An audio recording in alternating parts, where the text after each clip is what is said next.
Bore da, a chroeso cynnes iawn i'n gwasanaeth y bore yma. Just rhai pethau dyn ni sylw at yn yr hysbys. Deiniol a diwylliant. Mae'r amser yn anghywir. Mae'n dechrau am 10 y gloch, dim 11. Felly mae Sarah Elin wedi deud y bore yma. 10 y gloch yn y bore mae'n dechrau. Ac sefydliad Manon bydd ar 1 ar 10 mis Hydref am 2 y gloch. Ac Undeb y Mama, os da chi isio mynd i Undeb y Mama hefyd. Ond jyst i dynnu sylw at yr amser yn deiniol a diwylliant. Gwyn ei fyd, y sawl sy'n ofni'r arglwydd ac yn ymhyfrydu'n llwyr yn ei orchmynion.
Yn enw'r Tad a'r Mab a'r Ysbryd Glân. Amen. Gras a thangnefedd a fo gyda chwi. Gwyn ei fyd y sawl sy'n ofni'r arglwydd ac yn ymhyfrydu'n llwyr yn ei orchmynion.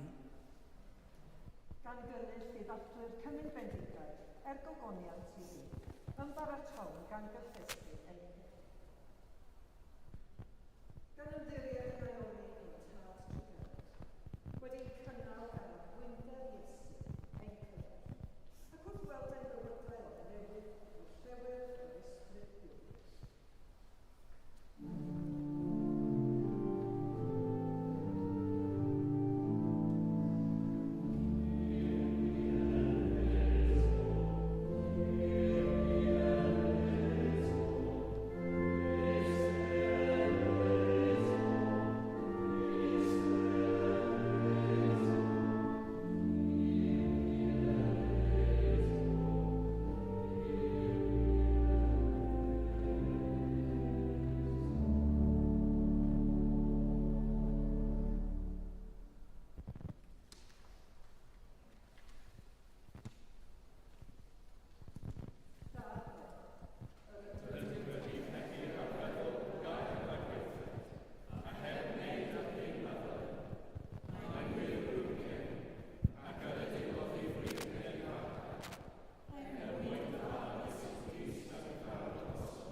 Yr holl alluog Dduw sy'n maddau i bawb, sy'n wir a difeiriol, a drigar haw wrthych, a chryddhau o bechod, eich cadarnhau mewn daioni, a'ch cadw yn y bywyd tragwyddol, trwy Iesu Grist ein harglwydd.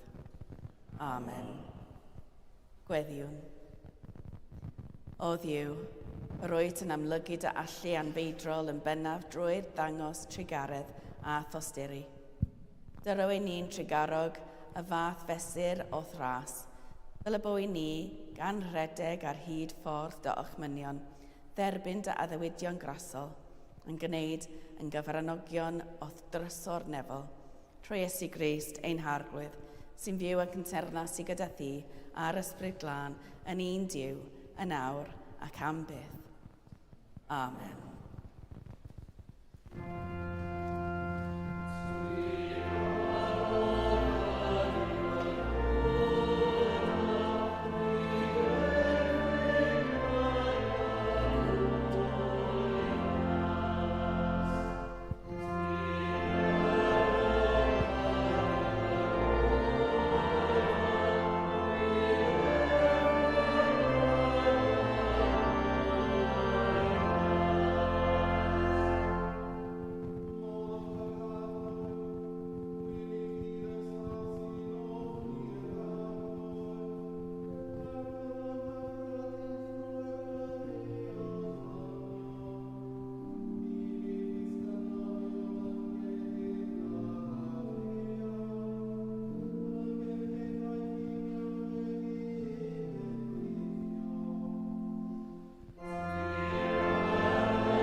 Darlleniad o'r doethineb Iesu fab Sirach. Oddi wrth yr arglwydd y daw pob doethineb. Dechrau balchder rhywun yw ymadael ar arglwydd, a'i galon wedi cefnu ar ei greawdwr. Oherwydd pechod yw dechrau balchder, ac y mae'r sawl sy'n glynu wrtho yn tywallt allan ffieithdra. Am hynny, achosodd yr arglwydd drallodion rhyfeddol a llwyr ddinistrio rhai balch. Dymchwelodd yr arglwydd o'r seddau tywysogion a gosod rhai addfwyn i eistedd yn ei lle. Diwreiddiodd yr arglwydd genhedloedd a phlannu rhai gostyngedig yn ei lle. Dinistriodd yr arglwydd diroedd cenhedloedd a'i difa hyd at seiliau'r ddeiar. Symudodd rhai ohonynt o'i lle a'i difa a pheri i'w coffawdwriaeth ddarfod oddi ar y ddeiar. Ni chreuwyd balchder ar gyfer dynion, na dicter lludiog ar gyfer plant gwragedd. Clywch air bywyd i'n byd.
Yn enw'r Tad a'r Mab a'r Ysbryd Glân. Amen.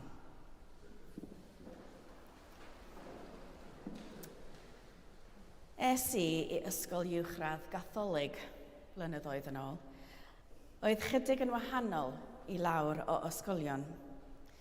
Roeddwn ni'n galw'r athrawon wrth eu henwau cyntaf, oherwydd ni ddylai fod unrhyw hierarchaeth ac roedd pawb I gael yr un pach, o'r disgybl ieuangaf i'r pennaeth.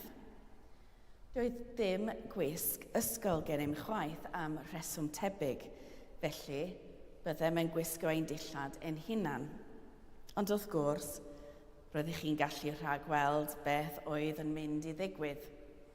Daeth rhai pobl I fewn mewn dillad dilynwyr efo labeli arnynt, rhai mewn crysau T gyda slogynau gwleidyddol, rhai mewn dillad a ystyrid yn dillad llwythol, a oedd ar y pryd yn dibynnu a oeddech chi gwrando ar Sex Pistols neu Spandau Ballet.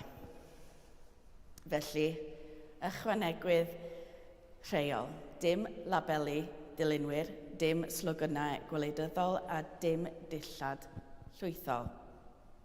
Yn y diwedd, daeth rhan fwyaf o'r bobl I fyny yn gwisgo jeans a'r crysau T. Ond un diwrnod, daeth fy ffrind, a oedd wrth ei bodd yn profi rheolau gymaint a phosibl, yn gwisgo crys T gyda'r geiriau. Mae Duw yn ein caru ni, ond fi yw ei ffefryn ganddo. Wedi ei hygraffu ar y blaen yn, just yn fawr iawn I bawb weld. Heriod athro ar ôl athro, ynghylch a oedd hi'n meddwl bod ei chrys T yn briodol.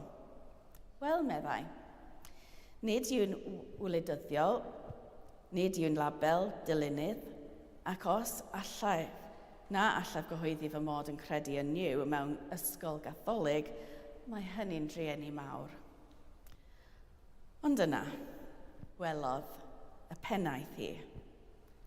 A nawr, meddai, mae hynny'n ddatganiad diwynyddol hynod ddiddorol.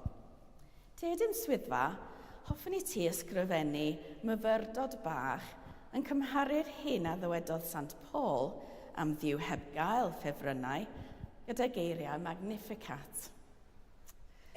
Doedd neb ohonom yn ei gweld hi weddill y dydd hwnnw, ac ni wisgodd y crys T i'r ysgol byth eto. Dwi'n meddwl am hynny'n aml pan glywyn y llinell o'r Magnificat, tynnodd dywysogion o ddiaru gorseddau a dechafodd y rhai distydl. Llwythodd y newynog arroddion ac anfonodd y cyfyddogion ymaith yn waglaw. Mae fel petai'n dweud, mae Duw yn ein caru ni, ond y tlodion yw ei ffefrynnau. Ac nid y Magnificat yn unig all rhoi'r argraff honno. Mae nifer o ddarnau yn y Beibl a allai wneud hynny. Mae Duw yn codi'r tlodion yn darparu cyfiawnder a lloches. Mae rhai sy'n gothrymu'r tlodion yn dangos dirmig at ei creawdwr, ond y mae pwy bynnag sy'n garedig wrth yr anghennus yn anrhydeddu Duw ac ati. Ond yna, mae yna ddarnau hefyd sy'n dweud nad yw Duw yn dangos unrhyw rhagfan nad oes ganddo ffefrynnau. Felly, roedd fy ffrind yn anghywir, nid oedd hi'n ffefryn gan Dduw, nid oes yr un ohonym. Y newyddion da yw ein bod ni'n cael ei caru'n gyfartal. Ond, mae Duw yn dangos ffafr i'r tlodion. Mae honno'n thema gref drwy gydol y Beibl. Dangos ffafr, ond peidio â chael ffefrynnau. Mae'n gynnull, ond mae'n y wahaniaeth.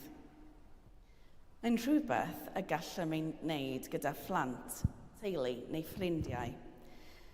Efallai nad oes gennym ffefrynnau, ond mae yna adegau ym mywydau pobl pan maen nhw'n fwy fregus, pan fydd eu hangenion yn fwy, ac felly, efallai byddwn yn treulio mwy amser gyda nhw yn rhoi mwy o help neu sylw iddyn nhw.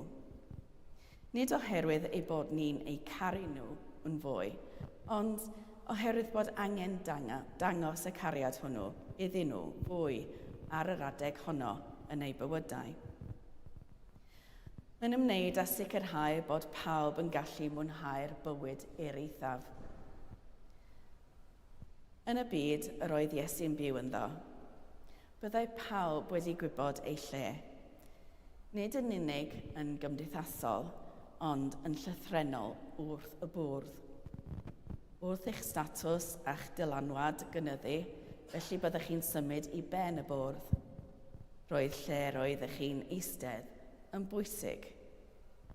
Nid yw Iesu yn gofyn i ni eistedd ar waelod y bwrdd mewn rhyw fath o ostyngeidrwydd ffug, ond efallai i ddweud wrthym gyda Duw nad oes ots ble rydych chi'n eistedd, eich bod chi yr un mor bwysig iddo ar waelod y bwrdd ag yr ydych chi ar y brig. Efallai fod eisiau i ni brofi sut beth yw bod ar waelod y bwrdd, profi'r ffordd y mae'r tlodion yn cael eu trin gan y byd, ac agor ein llygaid i'w anghenion. Weithiau, dim ond trwy fod yn sefyllfa rhywun arall, trwy fyw bywyd drwy ei llygaid, y gallwch ddechrau deall yn wir pam y gallai Duw ei ffafrio. Dychmygwch y diffyg cariad a fyddwch chi wedi ei brofi wrth ffoi o'ch cartref ryfelgar, wedi gwario eich holl ganylion, yn teithio trwy wledydd nad ydynt am eich derbyn, ceisio dod o hyd i le lle byddwch yn ddiogel ac yn teimlo'n dderbyniol. Dychmygwch fod yn dlawd neu'n ddigartref mewn lle mae cyffoeth a statws yn cael ei dathlu.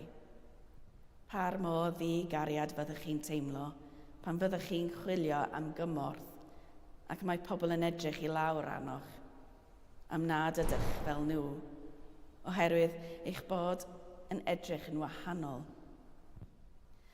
Pan fyddwch yn cael eich barnu gan eraill, nad ydynt erioed dioddef diffyg. Nid Duw sydd â ffefrynnau, ni sydd, a nid Duw sy'n caru mwy neu lai, ni sydd. Nid yw bod y bobl ar y brig yn heiddi llai o bach wrth gwrs, neu lai o gariad, ond bod y pobl sy'n cael eu hystyried i fod ar y gwaelod yn cael digon i wneud yn iawn am y diffyg cariad mae nhw'n ei dderbyn mewn mannau eraill. Dyna pam mae Iesu'n gofyn pan fyddwn yn rhoi gwledd i wahodd y tlodion, oherwydd mae'n weithred o gariad, ac mae gweithredoedd cariad yn eiddo i Duw. Amen.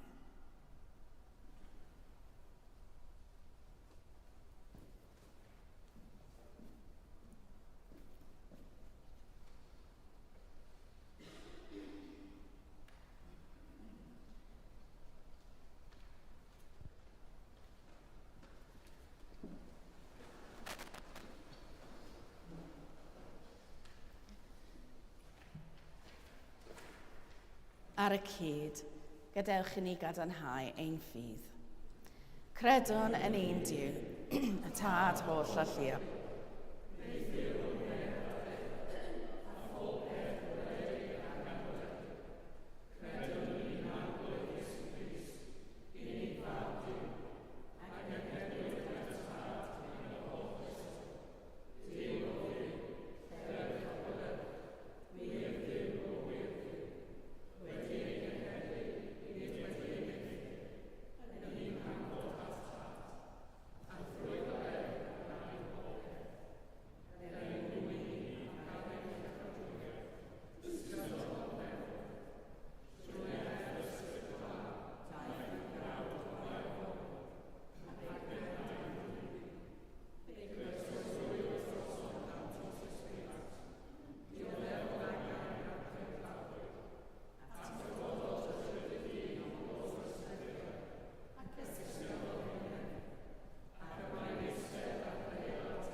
Gadewch i ni weddio ar yr arglwydd, sydd trwy ei air yn ein dysgu ni i weddio.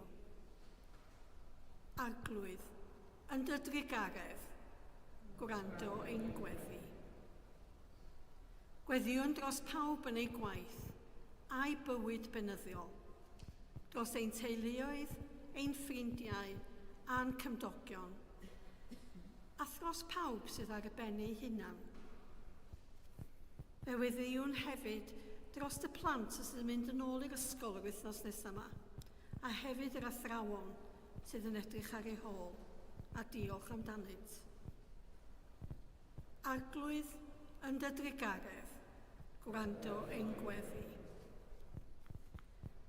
Arglwydd yw, gweddiwn dros iawn ddefnyddio dy greadigaeth, dros yr rhai sy'n dioddef newyn, ofn, anghyfiawnder neu wrthrwm. Fe gofiwn am Pakistan, lle mae llawer o bobl wedi colli bywydau yn y llyfogydd mwr. Fe gofiwn am Sudan, Ukraine, Rwsia, y Dwyrain Canol, lle mae'r rhyfela. Arglwydd yn dy drigaredd, gwrando ein gweddi.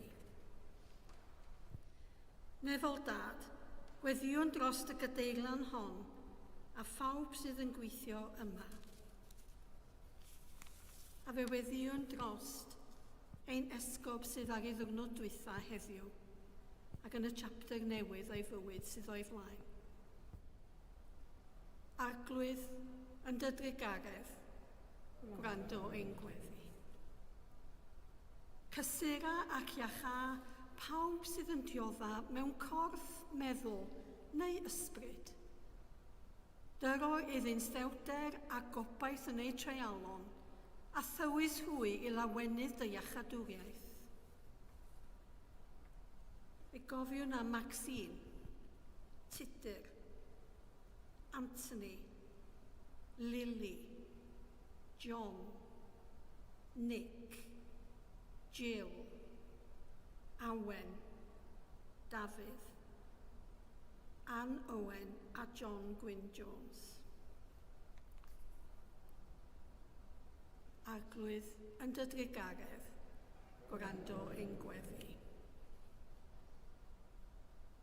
Gwrando arnom wrth i ni gofio rhai hynny a fydd farw yn hangnefedd Crist. Rhodded y gwaredwr atgyfedig iddynt ran yn ei lawenydd. A fi gofiwn am Jordan, Jack Suda a David Alwood Frame. A gwyl goffa Evelyn Butler, Vera Williams, Cadwaladr Glyn, Andreas Bosman a Mai Rawlings. Gorffwys tragwyddol dyro iddynt o arglwydd, a llywarched goleuni gwastadol arnynt. Gorffwysed hwy mewn tangnefedd a chyfodi mewn gogoniant. O Dduw ein tad, rhoi ni brofiad o'th ysbryd glân. Goleuo meddyliau, pyran calonau, nerthan bywydau, fel y cyflawnwn yr hyn sy'n amhosib yn ein nerth, ein hunan, trwy Iesu Grist ein harglwydd. Dad trigarog, derbyn y gweddiau hyn mwyn dy fab, ein gwaredwr Iesu Grist. Amen.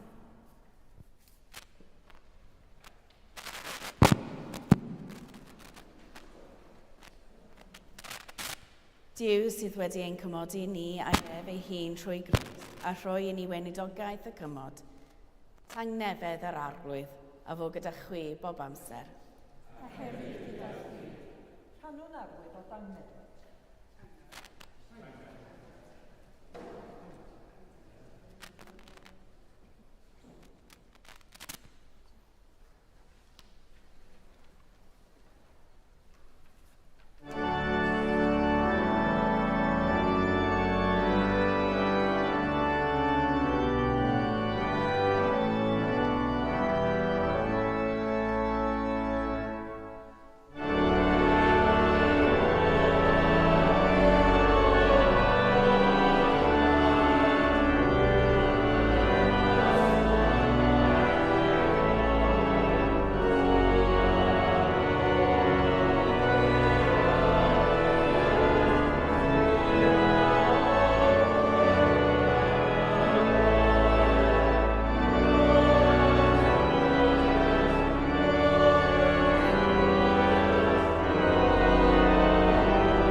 Dathlwn gyda'n gilydd roddion a gras Duw.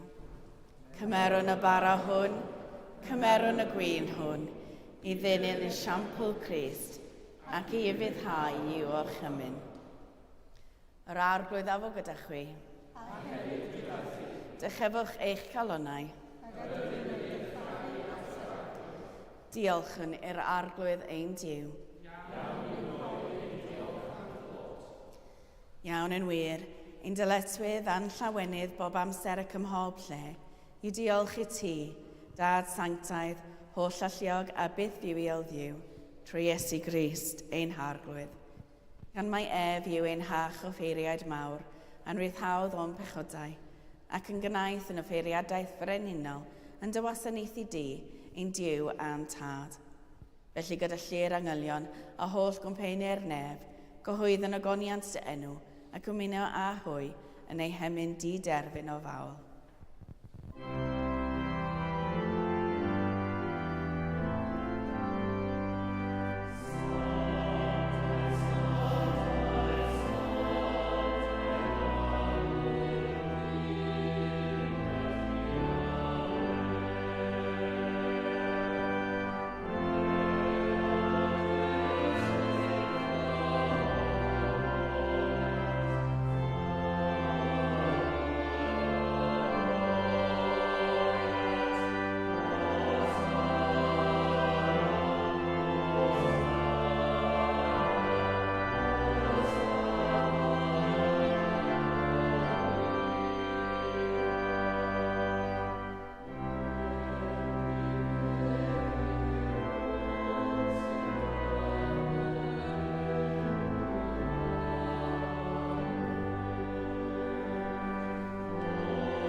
Pob moliant y diolch i ti y gwir a'r bywiol ddiw, creo'r pob peth roddo'r bywyd. Lluniais ni a dy ddelo dy hun, ond yr ydym ni wedi difwyno ddelo honno a syrthio'n bryn o ffygoniant. Roddwn ddiolch i ti am anfon dy fab i rannu ein bywyd ni, fe hildiais i farwolaeth fel y cael byd ei achub, ei atgyfodi o ddiwrth y meirw, fel y bywyd ni fyw yn ddywef, ac yntau yn omninnau. Sancteiddio a thysbryd y bara hwn a'r gwyn hwn, dy roddion i ni, fel y bont i ni yn gorff a gwaed, ein iachawdwr Iesu Grist. Yn nos y brydachwyd ef cymerodd fara, ac wedi rhoi diolch fe'i torodd a'i rhoi i'w ddisgyblion gan ddweud, cymerwch, biwtelch, hwn yw fy nghorff a roddir drosoch, gwnewch hyn cof amdanaf.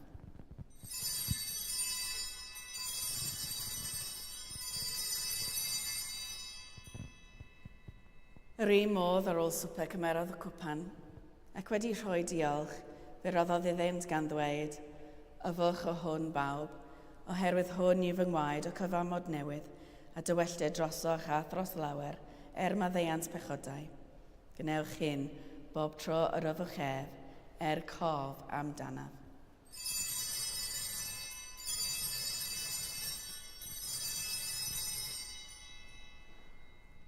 Gyhoedd yn ddirgeledd y ffydd, bu farw Crist, atgyfododd Crist, daw Crist mewn gogoniant.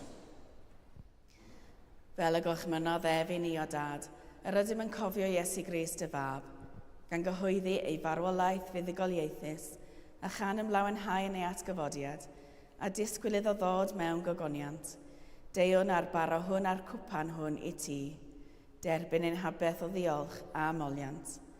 Adfer ac adfwyd y holl bobl, adnewyddon ni a phawb y gweddi yn trostynt a thras a thfendith nefol, a derbyn ni'n y diwedd gyda'r holl saint, ei llawenydd di-derbyn hwnnw, a addawyd i ni gan dy fab, ein harglwydd Iesu Grist. Trwy ddywef, gydag ef yn ddywef, yn un dod yr ysbryd glân, eiddo ti dad holl alluog, yw pob anrhydedd a gogoniant, yn oes oesoedd. Amen.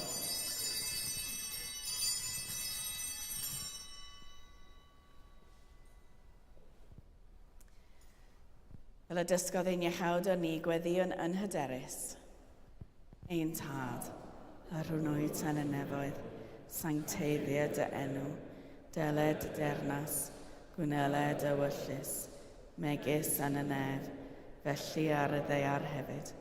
Daro i ni heddiw ein bara bynyddiol, a maddau i ni ein dyledion, fel y maddeuon innau ein dyledwyr, ac nac arwain ni i brofedigaeth, eitha gwared ni rhag drwg, cynnes eiddo ti o'r dernas, a'r gallu a'r gogoniant, yn oes oesoedd. Amen.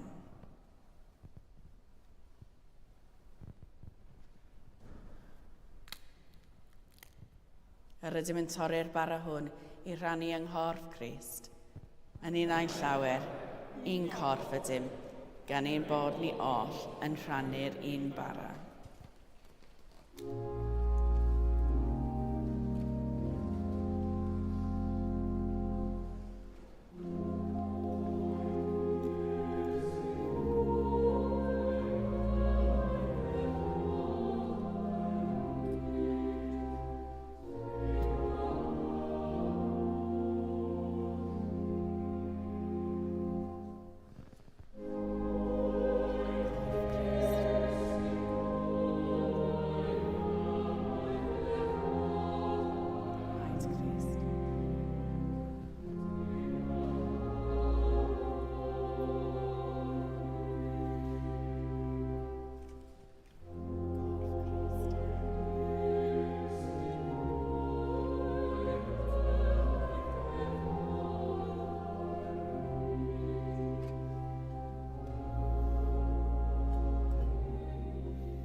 Iesu yw oen diw sy'n dwyn ymaith bechod ar byd, gwyn ei byd a rhai a elwyr yw swper. Argwydd, nid wyf yn dewling i'th derbyn, ond dywyd y gair, a chraf i achau.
Diolchwch i'r arglwydd, oherwydd graslon i wef.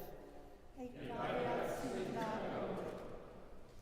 Ddiw pob trigaredd, yr ydym ni dy bobl ffyddlon, i dathlu, yr un aberth hwnnw sy'n dwyn ymaith ein pechodau ac yn dod am addeiant a thangnefedd. Trwy ein cymyn, cadw ni'n ddi-ysgog ar sylfaen yr efengil a chadw ni rhag pob pechod trwy Iesu Grist ein harglwydd. Amen. Yr arglwydd a fod gyda chwi. Bydded i dangnefedd Duw sydd i'w chlaw pob deall gadw eich calonnau yng ngwybodaeth a chariad Duw a'i fab Iesu Grist. A bendith Duw holl alluog, y tad, y mab a'r ysbryd glân, a fôn eich plith, ac adrigo gyda chwi yn wastad. Amen. Ewch mewn tangnefedd i garu a gwasanaethu. Yn enw Crist.